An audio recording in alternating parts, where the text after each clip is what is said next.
units be advised. The Lovercast is imminent, with your host, Soap's Loverman, aka Braden. Guys! Hey everybody, I'm drinking my iced coffee. It's 10 p.m. I'm recording this very late. Fun thing that I got to do was I got to go out on the beach and just sort of watch the sunset the past 2 nights. Like after a long ass day of work and then doing all kinds of random stuff, trying to get prepped for next week. I did get to go see the sunset on the beach, which was really nice. I forgot how nice that was. Ooh, I got to stop at Buc-ee's. I gotta make a pit stop at the motherland, and I'll get to make one again soon. I'm already thinking about it. I got the Texas cheesesteak burrito, dude. I did, and I recorded me eating it, but I didn't post it, and I don't really know why. I think I just kind of forgot. It was delightful. It was good. It was honestly on a ranking of like the best one I've ever had there to like the worst. It wasn't very amazing. It was like a 3 or 4 out of 10, which was still good because it's a Buc-ee's Texas cheesesteak burrito, dude. But it wasn't great. So that was less than satisfactory. However, it's still Buc-ee's. So we take what we can get. The gas is 50 cents cheaper than literally anywhere else. It's great. It's wonderful. We love Buc-ee's. My problem was that the route that I have to take to go there is ridiculously out of the way from like the quickest route. Like I add like half an hour's worth of driving just to go to Buc-ee's. Am I ever gonna not do it? Probably not, unless I'm in like a super duper time crunch. But at that point, I'm just fucked anyway. Cause what? I don't know. I'd rather go to Buc-ee's and be happy and stuck in the car longer than not go to Buc-ee's and be sad. So there's that. So I had this not an old ass car. It's a 2011. And like it doesn't have Bluetooth. It has like an aux line, right? And it has like 2 charge like AV, car plug-in things. One of which is like really not great. So I got this thing at Buc-ee's because they have everything, dude. You walk in there, it's like a sensory overload unless you go at night, which pro tip, if you can manage to go at night, it's so much better. But even if you're just trying to go take a piss, dude, it's ridiculous. You walk in, there's people everywhere. They're like, welcome to Buc-ee's. You're like, where'd you come from? And they're like just staring by the door, like staring at you, like, welcome to Buc-ee's. And if you don't say hi or welcome or thank you, they're gonna slit your. I'm just kidding. They're not gonna do that. But no, like there's people everywhere. Like it's like playing Frogger just to get the damn bathroom, and like. Depending on what you want, there's like it depends on which side you go in, right? Because it's a rectangle building basically, and there's always 2 entrances. There's one like on the short side, if it's a rectangle, it's on the short side, and then there's one entrance on the other side of the rectangle, but on the long side, right? I don't know if that makes sense.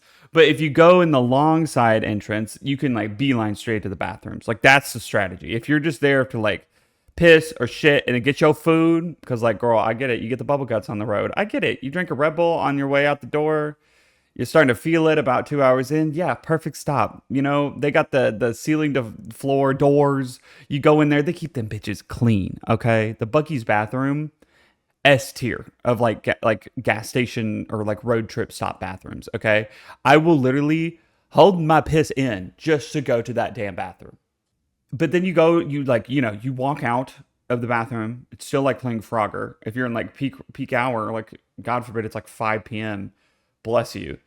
You got all your like the less crowded sections are like the snack side and then like the canned beverages. Like it's like your normal gas station fare, right? But then they have like an aisle of like the most random things you might need on the road, like first aid kits or like stuff for your car or like toilet paper. Like they have like, if you need it, you can find it there, right? Then they got their jams and their jellies and their jerkies and their candies and the whatever. I had to stay away from all that because I can't eat it because I'm trying to be skinny. But that stuff's really good. It's really good. Y'all enjoy it. Get some and I'll cry about it. And then if you go to the right, that's where you like get their crazy fountain drink selection. My God, first of all, crazy work. They have like everything. They have all the Buc-ee's brands of sodas. If they don't have the soda you want, they have the Buc-ee's version of it. They have everything. They also have their tea. I get their tea. I get half sweet, half unsweet tea. every time. It's delightful. Unless I'm feeling green tea, then I just get their fountain green tea. It's good. Um, and then they have the food station in the middle with like their hot sandwiches. And used to past like 9 or something, they would like stop doing their hot burritos and stuff like the Texas cheesesteak burrito. Like I would like have to get out the door and be there by like 9 or 10 because like they'd be out. But now they do their like they have like chicken sandwich or no, now that I don't know if they do chicken sandwiches, but they at least do their burritos. They do some of their burritos still after hours, which is great. They're open 24 hours, by the way. Iconic of them. Thank you. I went to one at 2 in the morning and it felt like it was like maybe 8 p.m. Like there were so many people there. The one I stop in is near a college, a big university. So like that's kind of why it's like, the students just got done studying. Hell, if there was one near me when I went to school, I'd be there at that bitch every weekend. I'd be like, we'd have some drinks, and if there was a DD, I'd be like, y'all want to go to Buc-ee's? Y'all want to go to Buc-ee's? Walk around the... Anyway, next section. Walk around the home goods section. Dude, they have a home goods section. And, it's Southern. For those of you who don't know, like in the Southern states in the United States, like, it's like very like typically Christian themed. It's like live, laugh, lovey, but it's not that tasteless. It's like a little bit more tasteful, but it's very Southern, very Christian in a lot of ways, which is fine. But sometimes it's just like fun Southern rustic home decor. You can buy granite there. You can buy like granite countertops, dude. Like you can do everything. Like you could do anything there. Wild. Absolutely wild. It's so much fun at Christmas. They have like all these fun Christmas things. And just holidays in general. They have like special holiday lines for all their Buc-ee's stuff. And I eat that shit up.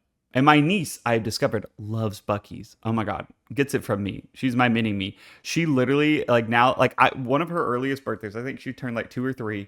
I found this really cute beanie. And it like had like, the long tassels that go down it, but they're like little beaver paws that she could like stick her hands in. And of course, at the time, she didn't like it, but she discovered it a year later. And my sister had explained to her, your Uncle Braden got you that. Like, that's where it's from. She loves that thing. And then she was like, okay, I want to go to Buc-ee's. Like, I want to go to Buc-ee's. And she's a Buc-ee's girl now. She goes, and like the last time they were there, it was around Easter, and she got all the Easter stuff. I had stopped and gotten her like a little Easter coloring book. She loves Buc-ee's. It cracks me up. Loves it. I can't wait to take her to one day. But anyway, then they have like all their Buc-ee's merch. Like it's everything you can think of. Blankets, hats, t-shirts, sweaters, pants, jackets, dog toys, party thing, like napkins and plates and party bags and gift wrapping paper. And, then they have like, when I say hats, they have like trucker style hats, which is one I have. It has like the mesh backing and like, the felt front or whatever, and then like but they have like sun hats and stuff like that. And then like during the summer they have like pool stuff.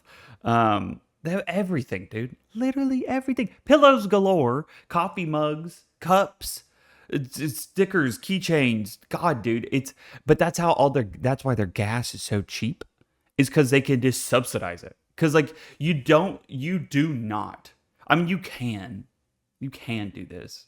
It'd be weird of you to do it. Like most people don't just go to Buc-ee's and get gas. They go to Buc-ee's, okay, and then while they're at Buc-ee's, they get some stuff. And like, whatever, that's fine.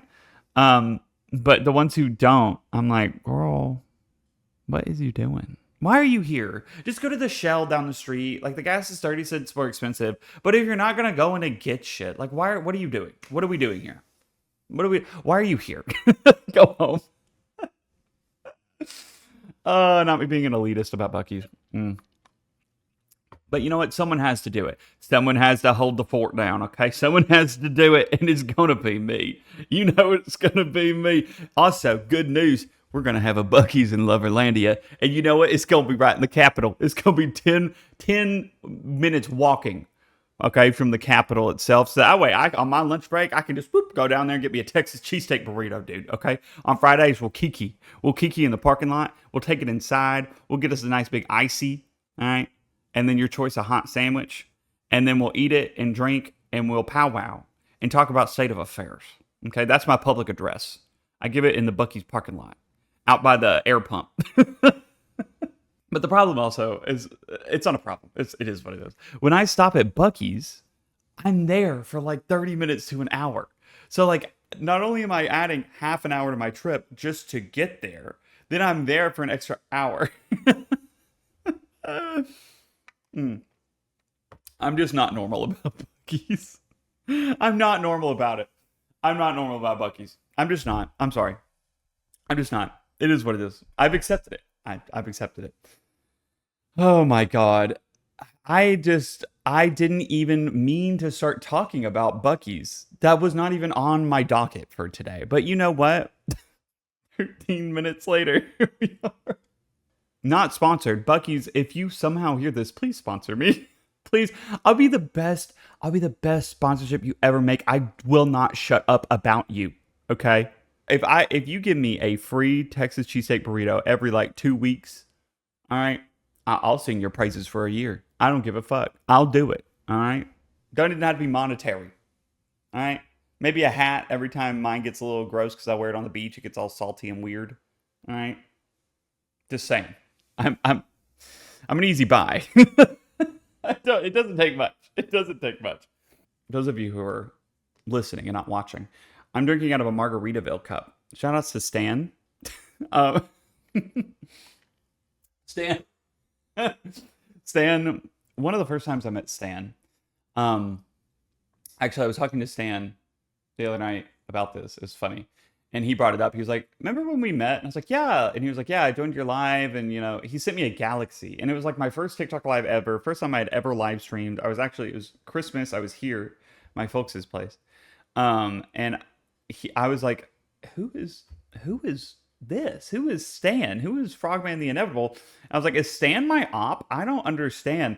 And Stan asked that the other night. He's like, don't you remember the first thing you ever said to me was, is Stan my op? And I was like, oh yeah. And honestly, our friendship ever since then has really just been in response to that question. But that is all to say, the reason I bring that up is Stan loves Margaritaville. Stan loves Jimmy Buffett. Stan has like an autistic hyperfixation on Jimmy Buffett and Margaritaville. Iconic, by the way. Okay? Iconic hyperfixation to have. Stan, I love you. And Stan wants... Stan wants to recover from top surgery at a Margaritaville. Oh my God. But side note, the Margaritaville restaurant's not great. Not great. Gotta be honest. Not great. Their firecracker shrimp, so good. Firecracker shrimp, dude. I could eat my weight in that. Okay. I could fuck that shit up. You know, it comes on like little pieces of lettuce sometimes. I eat the lettuce. I eat everything. They walk back up and the bowl is clean and they're like, did you? And I'm like, yeah, I did. I ate the lettuce. I did. I know it was supposed to be decorative, but I ate it. Yeah, I did. It had the sauce on it, so, you know, just go. I make a little lettuce wrap with it, and they just kind of look at me like, okay, here's your check, please leave. What was I even going to talk about today? Hang on. Listen, y'all, I'm prepared. I write stuff down throughout the week. Like when I'm sitting there and I'm thinking about stuff to talk about. Oh, yes, of course. I tried a new RedBull. Okay. I went to the gas station on my way out of town. I stopped by this gas station because I didn't have enough gas to get to Buc-ee's, but I filled up like, you know, a quarter of a tank so I could get to Buc-ee's and then get the cheap gas. And I went inside because I wanted an energy drink because I had so much work to do and I had to like make my promo material for Dallas before I left. And anyway, I got on the road at like 8 p.m., 9 p.m. It's very late. So I was like, I'm not going to get there till like 2 a.m. So I need something. I go in there and they have a Red Bull mini fridge. And I'm like, dude, excellent. Awesome. It was singing to me. It was like a siren song. I was like, yes, I need a Red Bull. And so I walk up to it and I'm like, you know, they have all the different options. They have like the flavors that I'm used to, like Juneberry, Wildberry, and I'm like, ooh. And then they have some of the ones that I haven't tried yet, and I was like, oh, whoa. And then I see this like dented can in the back right corner, and it's like this super light blue color, and I'm like, girl, who is you? I haven't seen you before. And so I pull her out, winter edition. I'm like, winter? It's not winter. Girl, what are you doing here? And anyway, the flavor was the iced vanilla berry. Okay. And I read that and I was like, girl, what the hell does that even mean? But I was still going to try it. Okay. I listen, because it was like the last one in there. It's winter. I was like, I can't even get this one anymore probably until next winter. So I'm going to get it and try it. Dude, it was great. Like it had like the subtlest, like it was sugar free because like I'm matching my figure, but it was this subtle blueberry-ish flavor, but in a cotton candy way. And normally I'm not a big fan of artificial cotton candy flavoring. Like I like it, but it can be overdone. Dude, it tasted like someone melted down cotton candy and put it in that can. Okay. I was mad it was like a normal size can and not like a jumbo can. I chugged it. Like I could feel my heart beating in my chest as I was driving. I was like gripping the wheel like I'm playing Grand Theft Auto. Like, girl, I I was like, I like literally, I told my friends, I drank it so fast. I started having like intrusive thoughts. I was like driving down the road and I was like, did I leave my stove on? Bitch, I've never left a stove on in my entire life. No, I didn't leave the stove on. But the intrusive thought just boop, popped right in my brain. And I was so hyped up on caffeine that it like just took like centerfold. Random fucking intrusive thoughts. And I know that's when I've ingested too much caffeine too quickly because my ADHD just like can't sit still and I just start getting all these intrusive thoughts. Anyways, long story short, delicious Red Bull made my brain move a little too fast because I drank it way too fast because it was so damn good. Highly recommend it. Sorry you're not going to be able to find it until probably the winter time. If you can, dude, it's so good. It's so good. So worth it. Anyway, that's what I wanted to start the podcast talking about. But of course, we got to talk about Buc-ee's. Speaking of, the plans for future podcasts, people have brought like different ideas up. But right now, I'm sort of hung up on two ideas. People want to do a Pookie podcast. So, we're going to be doing that. Sorry, I had to take a sip of Propel for those who are listening. Not sponsored. Should sponsor. I also thought, what if I have a Propel fridge? You know how people have Red Bull fridges? I mean, I would take a Red Bull fridge. Okay, I would. Red Bull, if you're listening, I would do that. Propel, if you're listening, can I have one of your fridge? Can I put a fridge of Propel behind me? Dude, I would actually drink out of that so often. That would be the problem, is they would like be like, Braden, your fridge is empty again. And I'd be like, I'm sorry, I drank all of it. Braden, it's been 3 days. I know. I drank all of it. I drank 40 bottles in 3 days. Dead ass, dude. But either of you, feel free to sponsor me. I'm very sponsorable. I promise I'm family friendly. Yeah, I am. Oh, you watched you listened to other. You figured out that's not true. Yeah, it's not true. I'm sorry, I lied. Yeah, I'm not family friendly, but I am fun. Okay, and whimsical. So, duh. So, like I was saying before I got sidetracked about the fridges, Pookie podcast will probably be next week and I'm gonna try to get it done before I fly out to Dallas. So hopefully it'll just be ready and scheduled and go up on Thursdays like normal. And yeah, we're gonna try to get the Pookies together and record for you guys. I have no idea what that's gonna look like just yet. I have to be honest. Don't know what that's gonna look like. Don't know what we're going to talk about. Someone had recommended something in the Discord just about like sort of how we met and stories. So we'll probably keep it pretty general and pretty lighthearted like that. Who knows though? When we get together, guys, there's just no telling. Like the conversations we all have range from like very standard, like just like chatting with friends to the most feral, unhinged shit you've ever heard or seen. That you'll probably get a little bit of both, a little bit of all of it, to be honest. So that's coming. And then someone asked for a poetry episode. And I thought about doing it here. But the thing is all my poetry books are back home. So I'm going to wait until I get home and film it and hopefully be able to do some fun poetry stuff with you guys. What I'd love to do too when we do that is I'm going to, if I remember, I want to like write a poem actively while we're doing the podcast. I think that would be really cool. And you guys can write one with me. We could do like a little poetry workshop. I think that would be a lot of fun. I'll read some of my poems and I'll read my favorites. I'll go through like the books that I have and read my favorites with you guys. So one thing I've been trying to do is like, if I find a quote or something that particularly resonates with me, I write them down, I save it.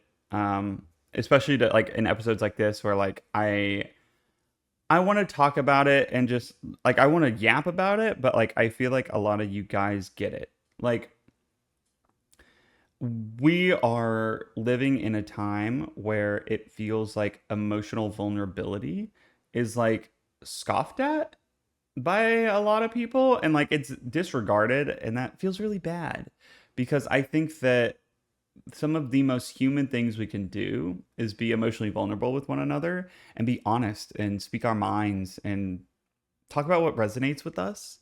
Um, because I think that leads, and I've learned this with my friends, like that leads to the most productive and deep conversations.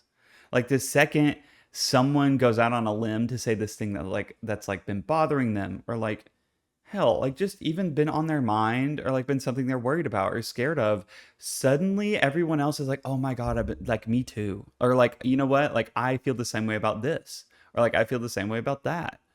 And the connection that is immediately formed and the conversations you can have are just incredible. And so I guess in for this next section, if there's anything I talk about that resonates with you, obviously feel free to talk about it in the Discord because I know a lot of other people tend to, you know, I love seeing you guys talk about the podcast. I love it because like I didn't think anybody was gonna I'm gonna be honest. I didn't think anybody was gonna listen to this. I didn't think anybody. I'm just another white dude with with a podcast.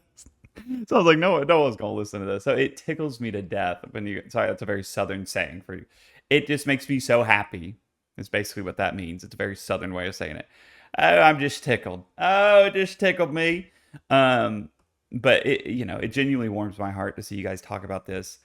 But even more so with this, when I with this or like with the poetry episode when we do it, or hell, just generally, if there's anything that resonates with you, I think it's important to sort of bring this to other conversations. Think about the ways in which you're affected by the things that we're talking about, and bring it outside of this sphere. Like talk, like I think the world could use conversations like this now more than ever. Um, just to remind us of our, community and our togetherness, our camaraderie. I think that's really important. Um, and it's just we open our phones and we're bombarded by the new scary thing, because fear sells, and anger and those kind of emotions, it gets the most clicks. But it is just as valuable to seek out the light and the good, that is there, and the thing is not even necessarily good in the sense of like happy yay, but like just like the more emotionally charged things that aren't those really negative emotions. You know what I mean? Like just art or like quotes or poetry or anything that you engage with, any piece of media that makes you feel something that isn't just as simple as, ooh, that's scary, or like, ooh, I don't like that. Like, you know what I mean? Something that makes you think, something that makes you like want to go and write a 19-page essay, cough, cough. Um, just something that it touches you, right? Um, sorry, got to yapping. That all said, I wanted to talk about a quote. And there was one night that I was on stream with Callie, and Callie and I, if you don't know, on a pretty rare occasion, I would say like we've done it like once a month, maybe like once every other month at this point, is we kind of just get on like one of our streams towards the end of it and we'll just start talking.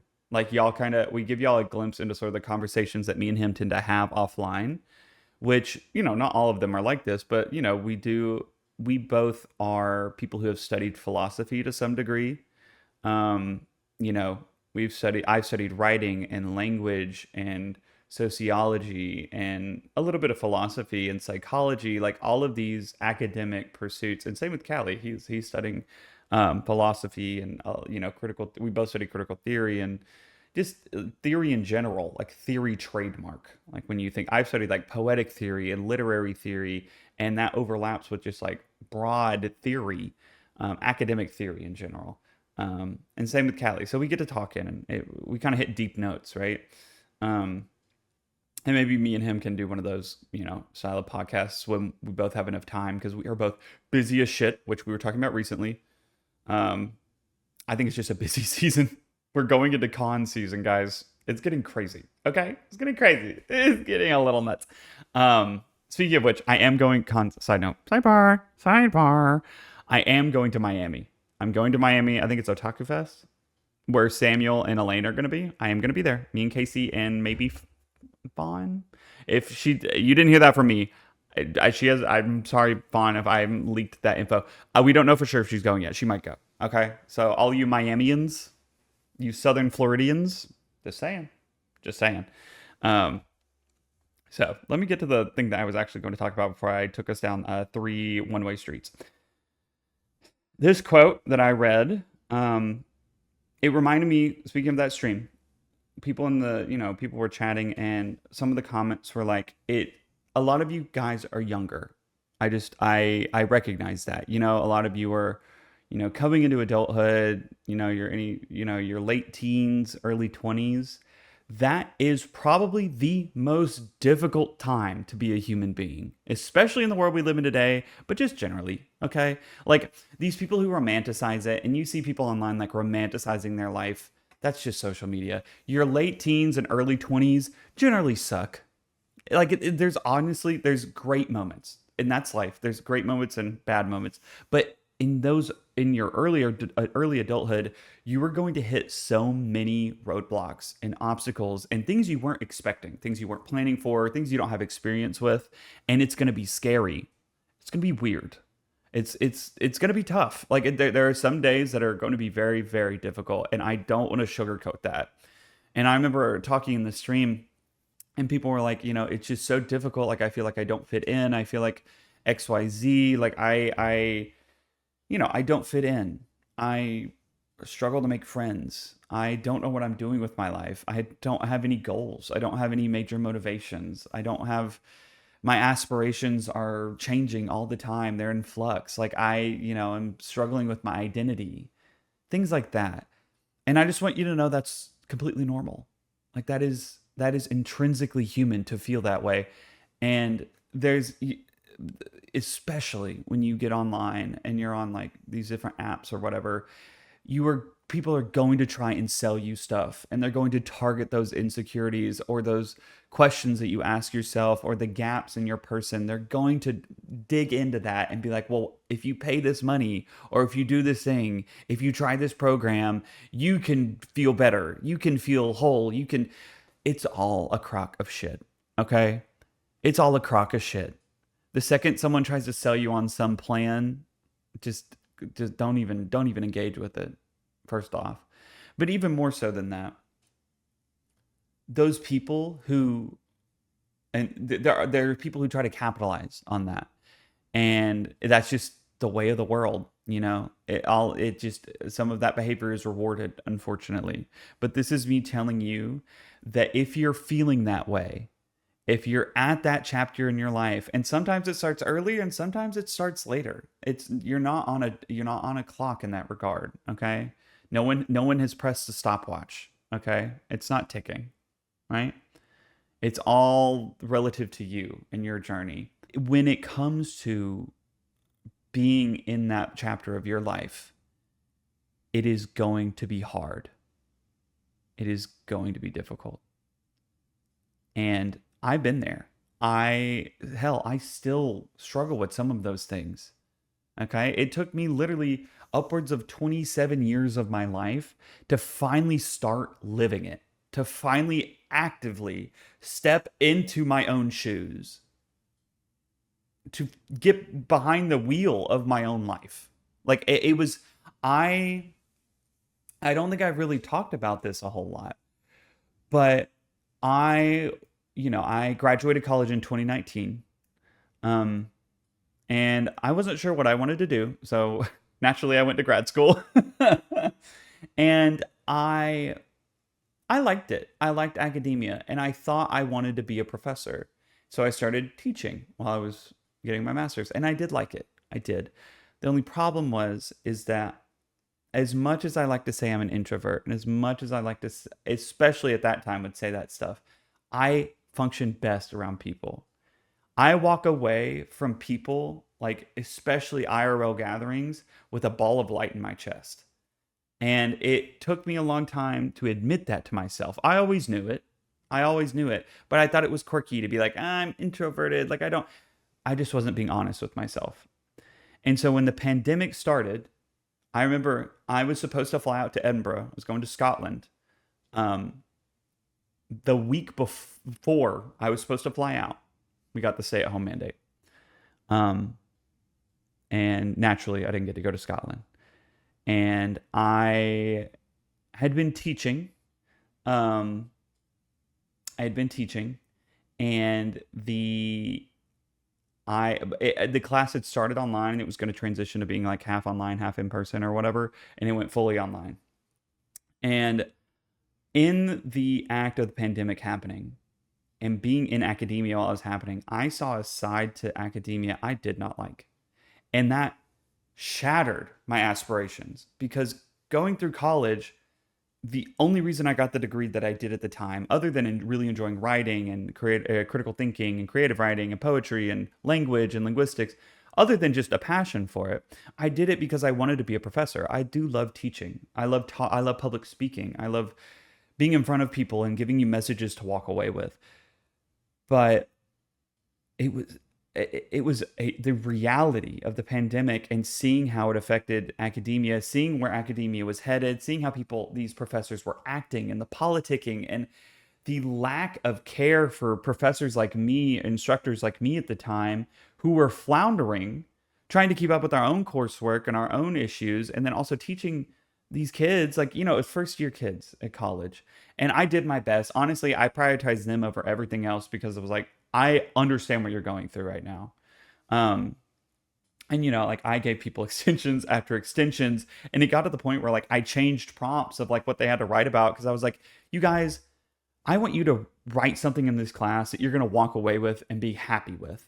And I still remember one of my favorite papers a student wrote was on Minecraft and how it kept them connected to people, and just generally how it connected people during the pandemic. And it was so special. It was so cool to see people succeed under those conditions. But even that, it wasn't enough to encourage me to keep going. I was like, this was an incredible chapter, but I feel like this isn't what I want to do anymore. And I remember I woke up at 5 a.m, called my dad, a mess. I was crying, I was freaking out, and I just needed someone to be straight up with me, and that's him. Like, he's just going to tell me like it is. And he was like, well, what you're going to do is you're going to get out of bed, you're going to go make some coffee, you're going to take a shower, and you're going to make a plan. You're going to figure out what you're going to do.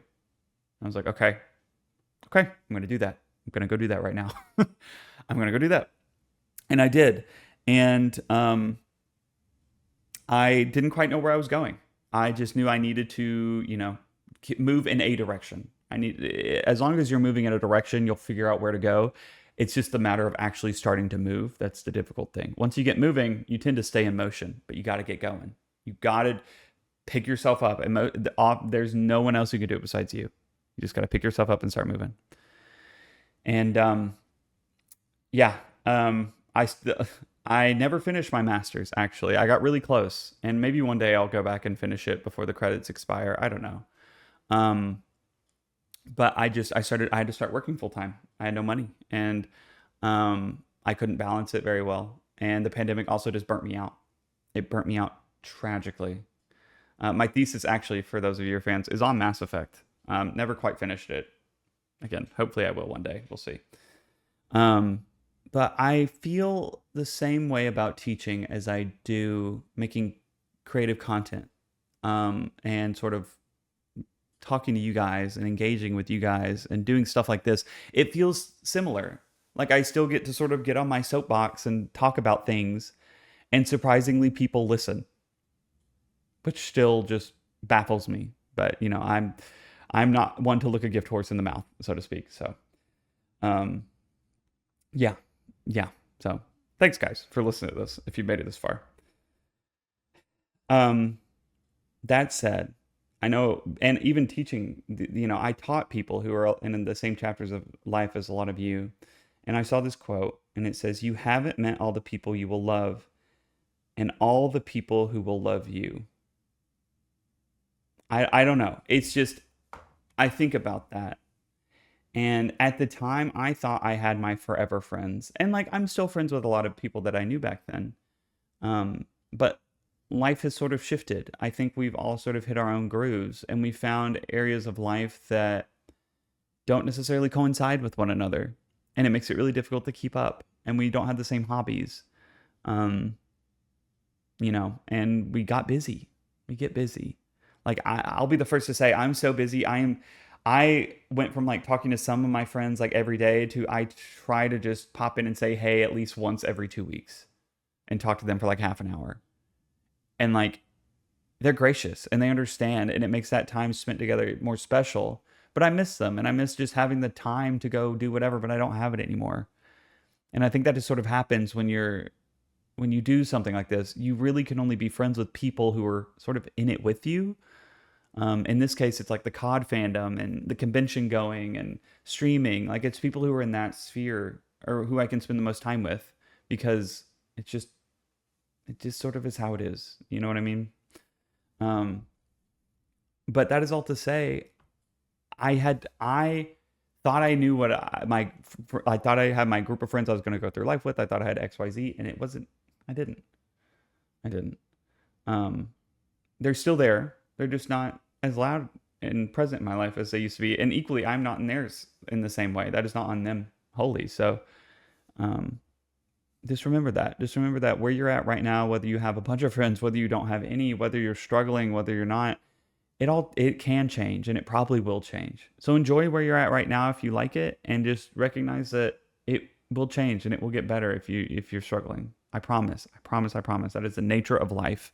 The hard thing is one step in front of the other each day. It's like that quote. It's like, it gets easier each day, but the hard part is you do have to do it each day. Yeah. But you haven't met all the people you will love. Not yet. I thought I did. And lo and behold, even this year, I have found people who have opened up my heart in ways that I didn't expect. And I still don't quite know what I did to deserve them. I really don't.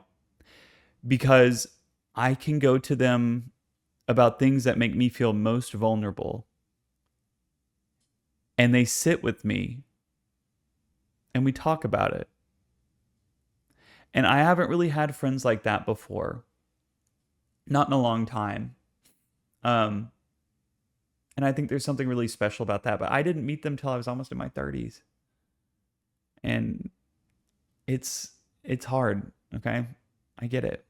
It's difficult.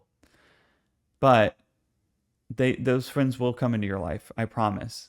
You just got to keep your head up and keep your eyes open. Keep your heart open. And, you'll know when someone comes into your life and they make an effort to stay in it. That's when you know. That's when you know. Because like relationships do take energy. They do. But it's someone who meets you in the middle. Not always exactly in the middle. It's give and take.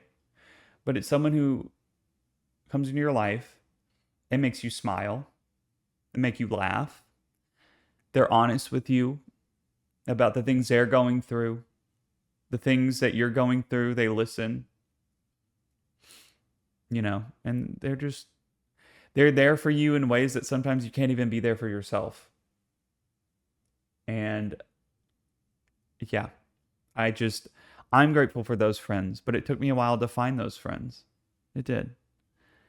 So if you're sort of going through that kind of thing that I went through, just know that those people are out there and they are so ready to love you. And you are so ready to be loved by them. I know it. But sometimes it takes time. And it takes going through friendships that hurt and relationships that you struggle through.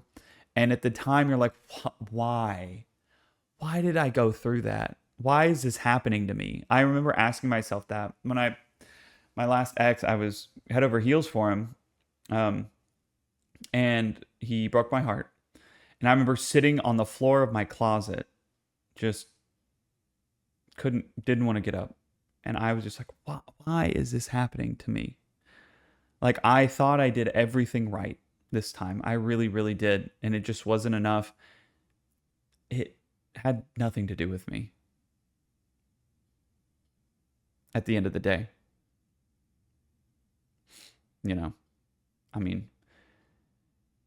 I have my own shortcomings and I recognize that. But when someone truly loves you, they love you including that, not despite of it. but they love you with those kind of flaws and shortcomings included. And that's genuine love, right? That's what we all want. And that's what you can find. It's out there. It's out there. So this is another quote. I forget exactly who said it, but I just jotted it down.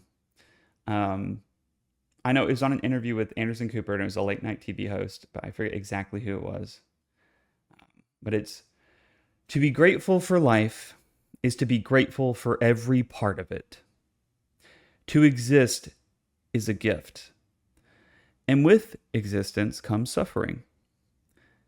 In my suffering, I have learned how to connect with others because we all suffer. I think that I remember jotting that down shortly after, the other quote, because I think they're connected. That part about connecting with others because we all recognize and understand a degree of suffering in life. It's like the Eastern religious doctrines that say that, like, to suffer is to live effectively. I think it's true. I think there is an inherent suffering to life. Life is not all suffering. Life is a miracle to exist at all. For me to be able to get on my cellular device and call up the people I love more than anything in the world and talk to them. The fact I can just do that is incredible to me. The fact that any of this exists at all is baffling. And yet, here it is. I don't think of that as a way that I need to go search from some bigger question. I'm at peace with that. That alone makes life worth living. The fact we exist at all, is crazy. I look out into the universe, it's infinite and expanding in all directions. And I met my best friend at a random convention in North Carolina, and now we're inseparable. Like, it's just, I couldn't even connect this. There's too many strands to connect. How it all works out. And honestly, I wouldn't have started streaming without Casey. She's the one, I remember her walking up to me and she handed me her business card. And I was like, oh my God, I need to make business cards. And she's like, I got you. We'll work on it. And she's like, yeah, I just stream. It's fun. You should do it. And I was like, yeah, I should do it. And it's just things like that, like the connections that we make and the relationships we share. I wrote a poem under Fawn's TikTok, one of her TikTok posts, and suddenly we're at a convention together and we talk all the time. It's stuff like that. It's going live on Christmas and having my op Stan pop into my chat and give me a galaxy, and I'm too much of a peepaw to know what a galaxy meant, and he had to explain it to me. Like, it's so crazy that any of this exists at all, and yet we get to experience it. And there's nothing that will ever make me take that for granted. Not anymore. Because going back to the pandemic, I never was formally diagnosed. But I talked with my therapist about it, and she said that it sounded pretty accurate. But I basically had agoraphobia because of the pandemic. I was terrified, as a lot of us were, but to the point where I didn't leave my apartment for like a year or two, like, except for very sparse moments. I didn't leave. I was the unhealthiest I'd ever been. When I moved, finally, I saw in the carpet the path I would walk, because I would just pace. I would just pace back and forth, and the carpet literally was worn in from my pacing. And I think about that. And I think about how much life I missed out on in the 2 to 3 years following the pandemic, like up until 2023. Like, I was pretty miserable. I was. And life was not good. It was really not great. And I remember one day I sat down and was like, I can't keep living like this. I can't do it. Not in a sense of like I needed it to end, but in the sense of like I have to change something. And I don't know, I think Brittany Broski said it once, but like, I don't know who I'm going to be in 6 months, but I know I'm going to like him. I wouldn't recognize him right now, but I know I'm going to like him. And so I set off on a new journey. It involved heartbreak. It involved losing friends that I'd had for years. It involved making new ones and then losing some of them too. It involved getting a new job, loving that job, hating that job, loving it again, and then getting let go from that job. I mean, it was a lot, and it sucked at times, but it was life. Like, I was finally living again. I was finally taking steps. They weren't necessarily always in the right direction, but I was taking steps. And had I not done that then, I wouldn't be here now. And I think that's important to remember too, is that any movement is good movement. And eventually you'll figure out where you're supposed to be headed. Because you'll know. You know. You figure it out. You feel it in your bones. Like, as cliche as it sounds. You just know when you're doing the right thing. Because things start to fall into place. Things just start to make sense. And you think, how could I have not done this sooner? How could I not have started this sooner? Because you couldn't have. You weren't ready. Right? I started streaming back in 2017 or 2018 and gave up on it. When Call of Duty World War II came out, I was streaming like crazy. And I remember loving it, but I was like, I can't do this. I have to focus on school. I have to go do all this other stuff. And had I not done that, I would not have been able to randomly be like, oh yeah, I'm going to start streaming again and just start up OBS and know exactly what to do. You know what I mean? Like, there was no period of learning. Video editing, I already knew how to do that too. Wouldn't have been able to make these TikToks if I didn't know how to do that. I think the skills and the things and the trials and tribulations we go through prepare us for what we're truly meant for in life. And we're lucky if we know that early. But generally, you don't. I feel lucky to know what I want to do now. And I'm not even 30. Most people don't even... Life doesn't really start until your 30s. So I don't know if y'all have read any, I think it's Uadan Teddy, like a Tumblr poet. But I found this, I know it's not so much poetry, it's more prose, but it's very poetic.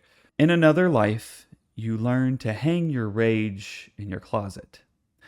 You understand that anger should never cling to human skin. In another life, you place your grief by your bedside.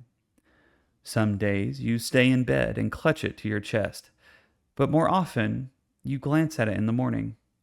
Your fingers ache to hold all the loss, but your feet want to dance under the pale sky, so you dance under the pale sky instead.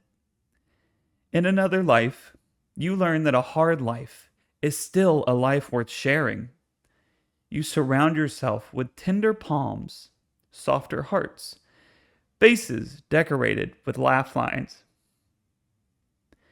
And in this life, you are still learning. In this life, you have time to hang your rage, lay down your grief, dance under the pale sky.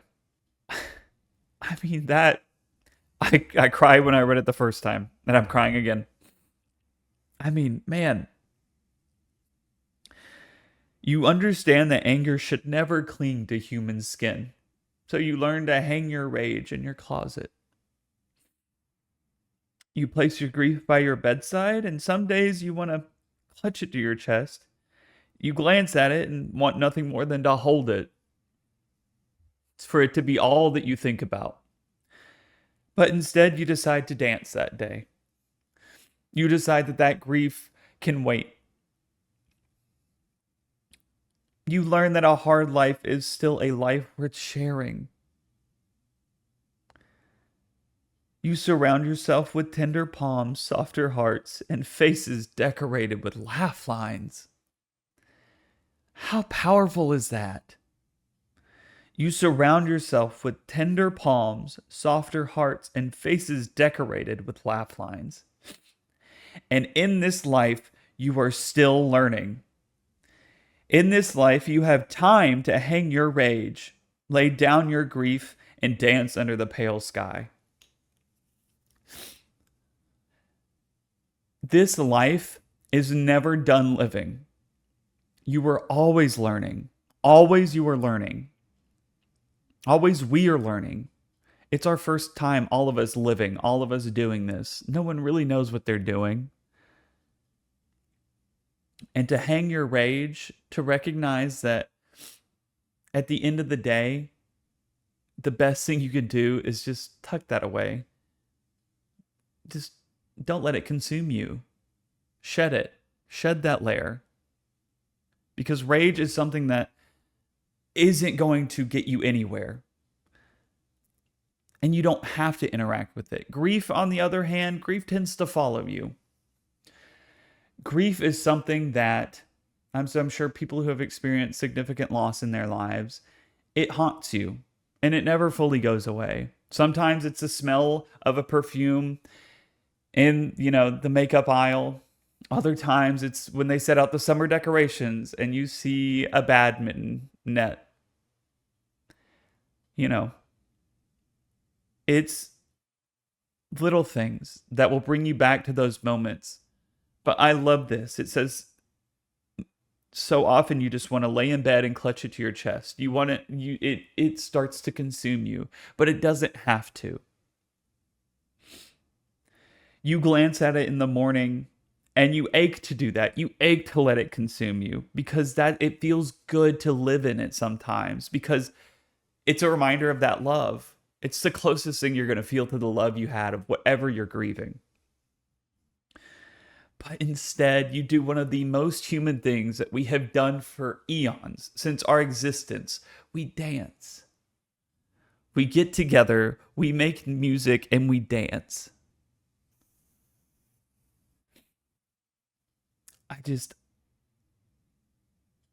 What a beautiful way of processing grief than to do something that is also so human. Just as it is human to grieve, it's just as human to dance. And it's important not to let any one part of your humanity consume you, because then it stops being your humanity.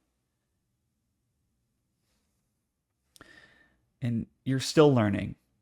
I think that sort of sums up everything that I've talked about in this podcast, aside from Buc-ee's and aside from the goofy stuff. But the more serious things, hell, maybe even Buc-ee's to a degree, you're still learning. Every time I go into Buc-ee's, I'm still learning the best way to navigate. I'm still learning where people tend to not prioritize walking so that I can skirt in and out, get my burrito, and leave.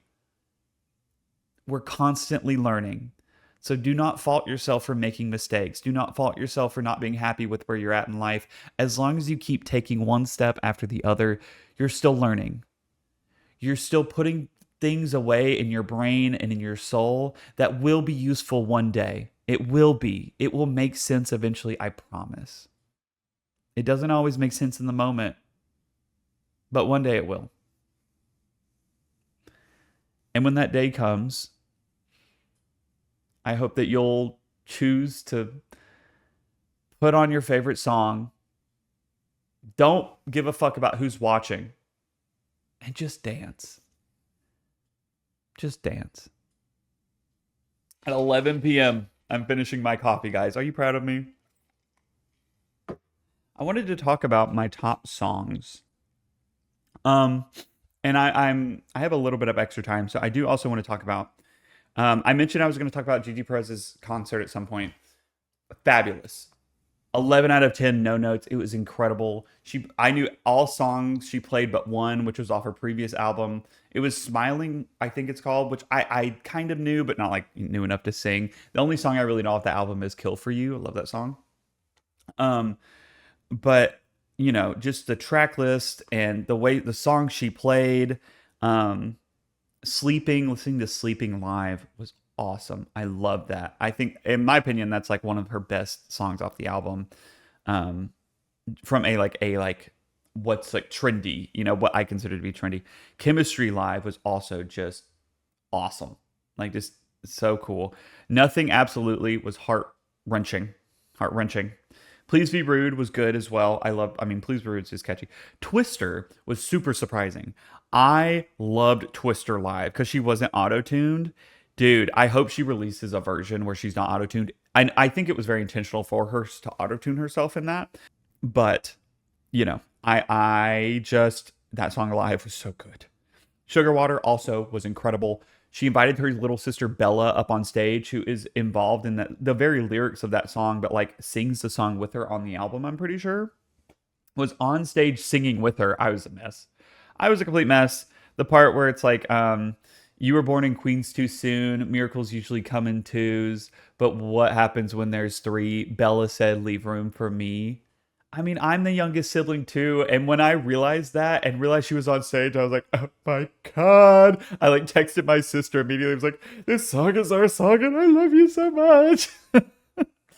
um, yeah, but hearing Survivor's Guilt and The Crown, wow. Hearing that live, oh my God, dude. And like the visceral, like yelling when she's like yelling about like, she's dead, she's dead, she's dead. Oh my God, dude. I was moved. It was awesome. Fable, of course. I was a mess. I screamed my lungs out. It was awesome. And then At the Beach in Every Life, the titular song. I think that's my favorite song off the album now. Dude, it's so good. It's so good. And y'all heard me talk about that in the last, I think I mentioned it briefly anyway, but it's just so good. The core of it being that like someone in her life, which was her girlfriend at the time, telling her yes when the world was telling her no. Someone finally was like, you can do this. Yes. I've said it before. That's sometimes all we need is the littlest bit of encouragement from someone we care about. That's all we need to make it work sometimes. We just need someone in our corner being like, you got this. I know you can do this because I know you and I know who you are and I know you can do this thing. And I'm blessed to have family and friends that give me that kind of support. And if no one in your life is there for you to tell you that, just know that I am. And I'm telling you right now, if you are brave enough to live your authentic self, to speak your truth, and to pursue the things that you love, whether or not those are in flux, whether or not those are changing, you are capable of great things. You are capable. Not only are you capable of them, I know you can get it done. There will be challenges. Things do get difficult, but you'll get there. It might not be tomorrow. It might not be next month. It might not be next year, but you're going to get there. Okay? I know you can do it. Additionally, At the Beach in Every Life, the lyric that I always go back to, it just makes me think of my friends. And it's the idea of like someone in your life telling you yes, someone in your life, like, you know that they're going to be there for you, even if you fail. Like, let's say it doesn't work out. Let's say this isn't the direction you're meant to go in life. They say if my dreams come up empty and I wash up on the shore, you would find me at the beach in every life through every door. You would be there for me regardless of what happens. And that in and of itself should be the foundation of every meaningful relationship in your life. If you are with somebody romantically, platonically, friendship, whatever, family, who is not there for you in your times of need, they are not worth having in your life, because people who truly care about you are going to be there for you. It might not always be in a capacity that they can't plan their life around you necessarily, but they are going to be there for you. And if they're not, those are not your friends, those are not your family, and there are people out there that will. But yeah, this long short of it is that the concert had an incredible impact on me. I'm so grateful for it. It was so awesome. Top tracks this month. It's officially all the songs off of Gigi Perez's album are my top 12. Yeah. It is true. It is true. Love Gigi. But I already did. Gigi, I love you, but I've spoken a lot on you. This is one I didn't mention. Vertigo by Griff. I don't know what it is. That song, I love it. I love it so much. It's just catchy. It's just catchy. It's like, you're scared of heights, that's vertigo. You wanted lights, go see a show. You ran away, that's touch and go. You're scared of love, well, aren't we all? Let's see. And then the bridge I love. I thought that I could be the one to change you. I thought that I could be the one to prove. I'm used to fixing broken things before. I thought maybe I could fix you too. I wasn't asking for a lifetime. I was just asking you to take my hand for a minute or a night. Was it too much to ask? And it's a song about like feeling like you were too much for someone. Like maybe you came on, like, what was the reason that you didn't like me? Like, like I don't, And also the whole, like, I'm used to fixing broken things. Like, you can't fix a person. You can't. Don't try. They need to have their shit more or less together before they bring you into the picture. It's just a fact of life. hmm I've literally had, especially like romantically, like guys in my life that I was like, man, I like you. Like, I really, really like you. But I see where they're at in life, and I'm like, I can't. No, it's not gonna work because I'm not gonna be the one to fix you. Like, that's because a lot of times what happens is you fix them, they finally feel better about themselves, and then they're like, well, I'm gonna go find someone else now. Like, it doesn't feel good. And the same goes for, there are times in my life where I was like, it would I am lonely. Like, I felt lonely, not lately at all, but there, especially like in college and stuff, like before I really understood who I was, where I was like, I was lonely. I want a man. I want a man. But I didn't need that. I needed to get my shit together is what I needed. Like, I can't like RuPaul says, you can't love somebody else until you love yourself. This is what it is. It is what it is. All right. Ethel Cain. Ethel Cain. Shout out to Call Sign Siren. Hi, Pookie. I love her. She's on TikTok, Call Sign Siren. If you guys don't know, we are Ethel Canaanites. A House in Nebraska. I've been listening to that a lot. And I still call home that house in Nebraska where we found each other on a dirty mattress on the second floor. There's something so special about this song to me. And it's like, it's sad. It's sad. Your mama calls me sometimes to see if I'm doing well, and I'd lie to her and say that I'm doing fine, when really I'd kill myself to hold you one more time. And it hurts to miss you, but it's worse to know that I'm the reason you won't come home. But I still call home that house in Nebraska. Dude, that part right there, the first time I heard it, puddle on the floor. Puddle on the floor. I would literally melted like that bitch, the Frosty the Snowman. All right. I was just a carrot in a puddle of water. All right. I was nothing. That shit destroyed me. Her whole album destroyed me. Wish I could listen to it for the first time again. If you haven't ever listened to Ethel Cain, go listen to her full album. But that part where it's like, it hurts to miss you, but it's worse to know that I'm the reason you won't come home. Interestingly enough, in my last relationship, it felt like that. Once I got out of it, I was like, it was like the opposite. Like, I missed him, but like very quickly when I got out of the situation, I was like, actually, I don't. I don't want to be around you because of who you are and the things you did and said to me. I don't really want to be around you anymore. And like, I think that's growth. And like, I'm sure he probably feels the same way about me. Who knows? But like, I've been in both shoes before, but like, I don't know. This song, I come back to it often. It's just a beautiful song too. It's so pretty. Let's see. This is really random. Okay. Come On by Kesha. Oh my God. This one just makes me think of like all the good times I've had with my friends and I'm gonna have with my friends. Um, uh, I don't know. It's just Kesha is the I play her music when I just want to feel like I'm back in college again sometimes.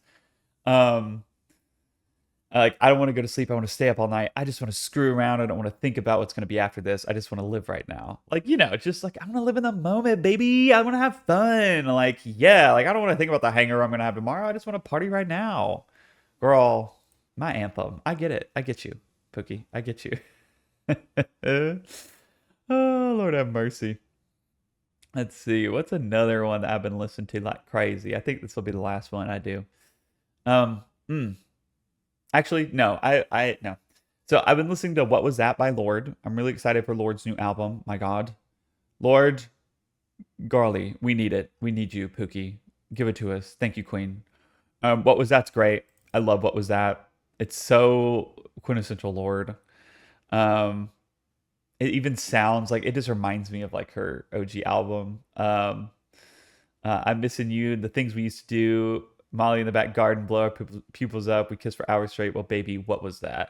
I remember saying then, this is the best cigarette of my life. Well, I want you just like that. Like, I don't know. It's just like, it reminds me of being like 18, 19, 20 in college. And like, just trying to figure shit out and like, trying to find connections and learning. Like I talked about earlier, just learning, just having fun and making mistakes. Just fun. Another one that I went back to recently is Free by Florence and the Machine because I struggle with anxiety big time. I've gotten professional help with it. I don't take medication for it because I figured out more like, just coping mechanisms, and I actually feel a lot better. It's not something that I need to be medicated for necessarily. Um, at least that's what my therapist and I agreed on. But this song in general is for anyone who struggles with anxiety and has had to have some kind of treatment for it also. Um, the opening. Sometimes I wonder if I should be medicated, if I would feel better just slightly sedated. The feeling comes so fast and I can't control it. I'm on fire, but I'm trying not to show it. As it picks me up, puts me down, picks me up, puts me down, picks me up, puts me down 100 times a day. I don't know about you guys, but like when I start to get anxious, I have to move. And so like this song like speaks to me because like, that is like exercise is a big way I help deal with my anxiety sometimes, but also just like, like moving around. Generally, I find myself when I get anxious, like suddenly I'm walking around, suddenly I'm up, and I'm like, I need to be sitting down and focused, but like I'm moving around. Um, but the part it's like, I wonder if I should be medicated.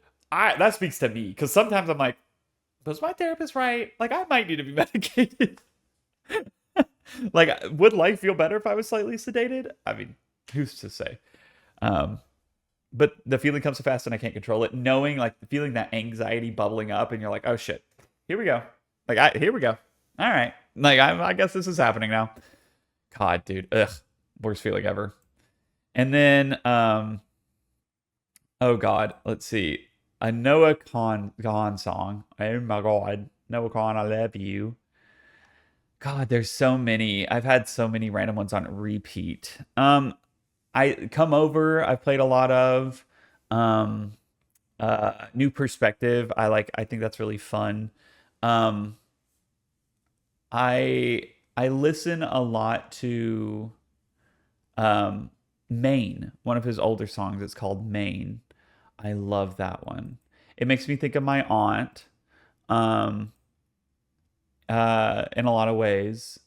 Um, because it's talking about being away from a space that like you're familiar with or you're comfortable with, or like still being in that space and someone's gone and it's different and it's just like nothing but the water in the sunrise now, just a lack of an open mouth. This town's just an ocean now. Bad. I miss this place, your head and your heart, and my dad still tells me when they're playing your songs, laughing at the way that you would say, if only baby there were cameras in the traffic lights, they'd make me a star. I want to go to Maine. And it's just it's missing somebody. It's wanting to go back to that place where you were closest to them. And it's being away from there. Like we used to sing it along to church bells on Sundays, and can you even hear them from the subway now? And I hope that we make you proud because this town's just an ocean now. My family also lives in a beach town.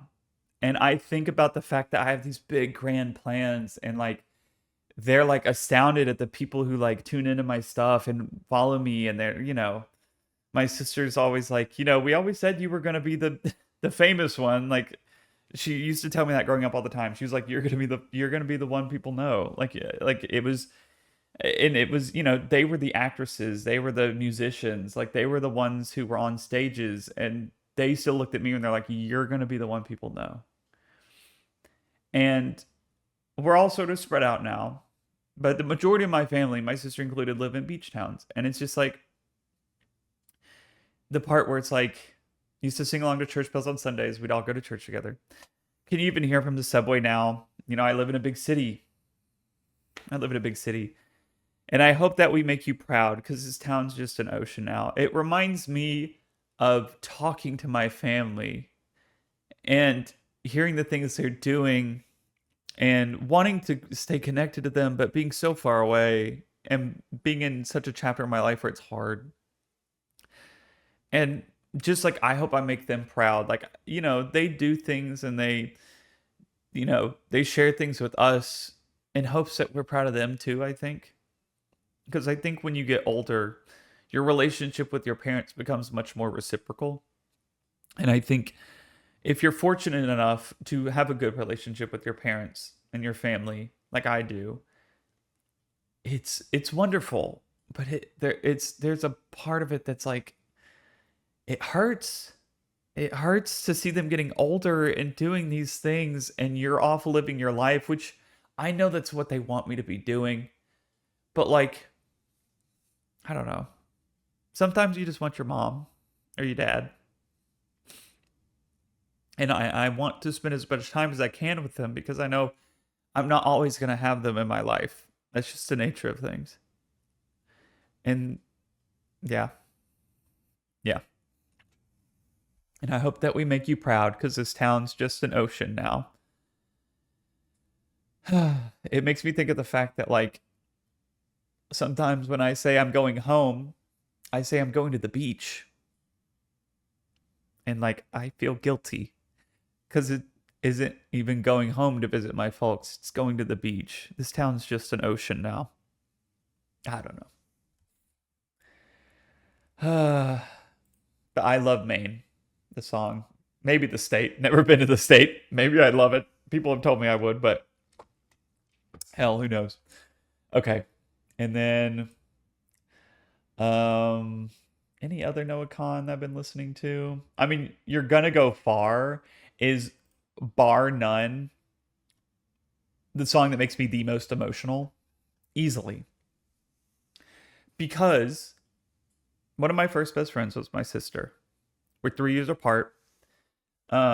She taught me a lot of what I know about life and how to live and, things like that. And this song makes me think of Christmas. The last Christmas we had, she had moved the summer before, and she couldn't come home for Christmas. It was the first Christmas that I didn't get to see her. And I remember I was on a back road because I had to stop at Buc-ee's. I had to go stop at Buc-ee's on the way back home. And I was on a back road in the middle of Alabama, and this song came on, and I had to pull over on the side of the road with like tears jumping around because I was crying so hard I couldn't see. Because this song just fucks me up, dude. Yeah, this song it fucks me up, and the way I conceptualize it is I think about my sister. I think about the fact that she now lives like across the country from me. And we spent our whole life together. Like, we grew up together. People thought we were twins. People thought we were literally twins. And it felt like that. It felt like that.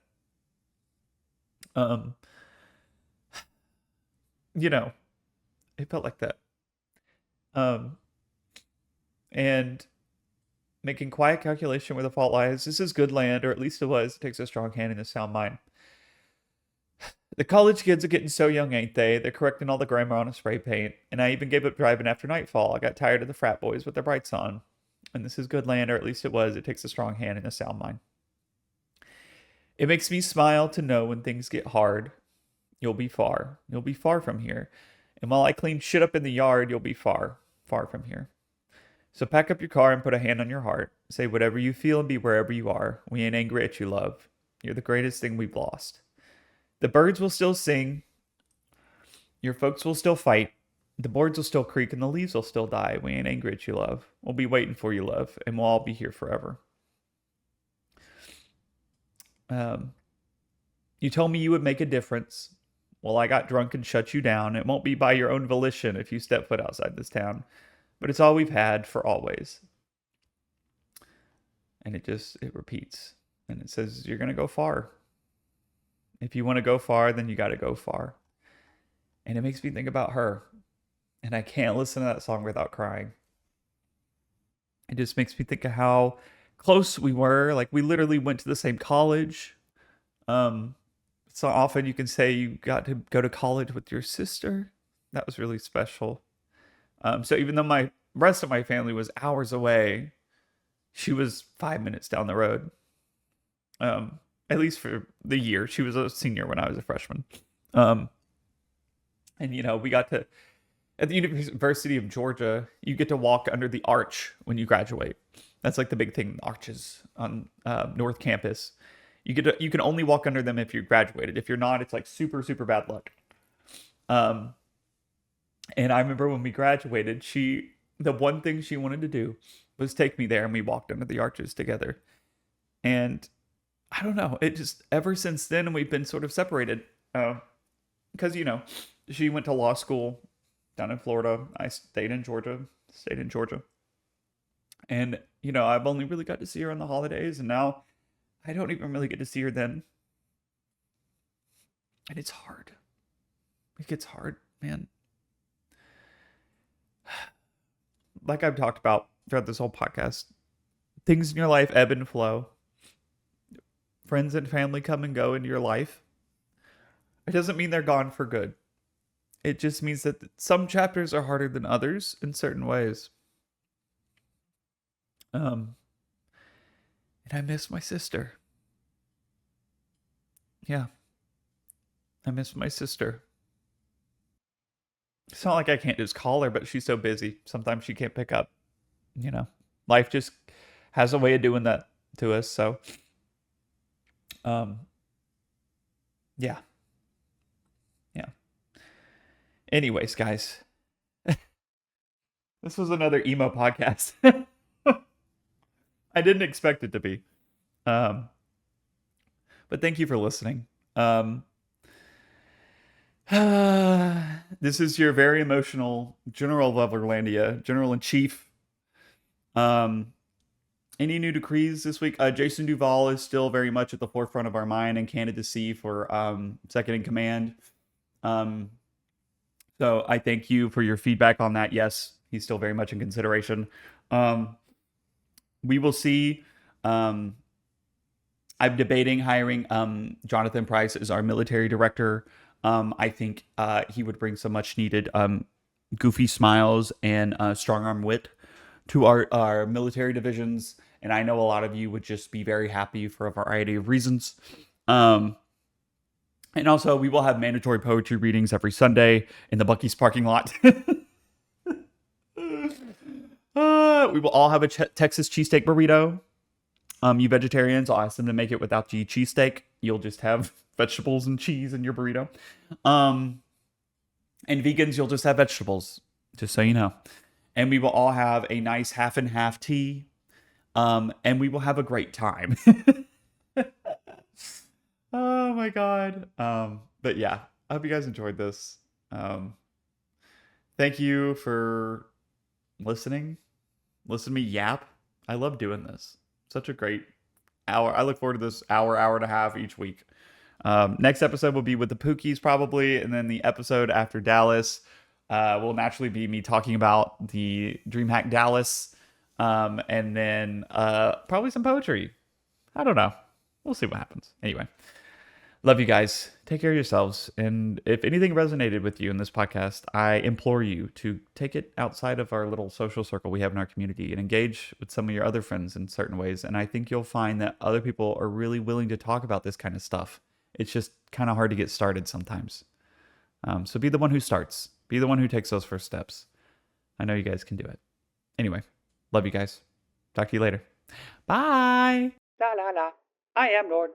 This is my outro song because I don't have one yet. Yippee! Who the fuck is Braden?